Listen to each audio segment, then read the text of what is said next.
Hello, traders. FX Pip Collector here. Today is Friday, October 11th, and I'm going to be analyzing the pound yen, starting on the monthly, working my way all the way down to the 1 hour time frame for the full top-down analysis.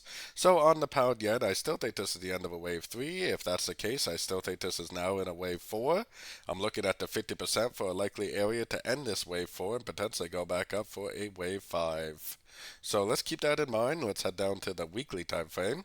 On the weekly time frame, I think it's very clear this is the end of a wave A. This is 1, 2, 3 up, wave B. I think eventually it will go back down for a wave C, and I think this is all an ABC of forward. I think the 50% is the likely target for the wave 4. Going down to the daily time frame. On the daily time frame, very impulsive down wave A. I think because of correlated pairs especially, that this is an A, this is a expanding flat wave B, and this is now in a wave C, which I'm still very bullish.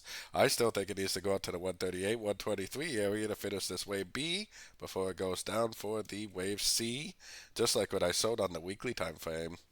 Heading right down to the 4 hour time frame. Trend is definitely still up on the 4 hour. No structure break yet tells me I am definitely looking for longs in an uptrend, especially because of my higher time frame analysis. So going down to the 1 hour time frame. On the 1 hour time frame, it's kind of hard to say whether this is a wave A because I would look at this possibly being an ABC right here. But more than likely, especially looking at other yen pairs, could be a wave A, this could be a wave B, and it could go down for a wave C before it really does continue the uptrend. Now, as long as it doesn't break structure, I am definitely looking for longs in an uptrend. And one problem I do foresee is sometimes what you think is a wave B is not a wave B. It's actually the continuation of the uptrend. So be very, very cautious trying to sort it for this wave C. I personally wouldn't even do it. I would personally be looking for longs, going long on these sort of time frames because the trend is up on all my higher roadmap time frames and the trend is your friend.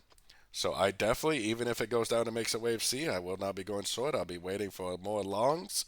As long as it doesn't break this structure right here, I'll be doing nothing but looking for longs in an uptrend. So don't forget to join my free Discord group, which is linked down here in the corner. And as always, thank you and happy trading.